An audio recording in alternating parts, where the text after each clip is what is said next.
The maintenance manual for air-cooled screw chiller units includes routine maintenance and periodic overhauls. Regular maintenance and repairs ensure the long-term operation of the unit. Prolong the unit's service life and save refrigeration energy consumption. During operation, closely monitor the system's exhaust and intake pressures for any abnormalities. Promptly identify and eliminate faults.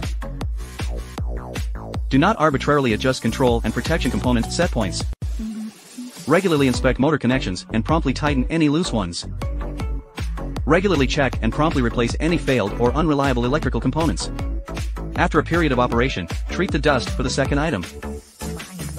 The air-cooled condenser coil gathers dust, reducing the heat dissipation area by over 20%. This affects the cooling effect, and severe cases may lead to machine shutdown and alarm.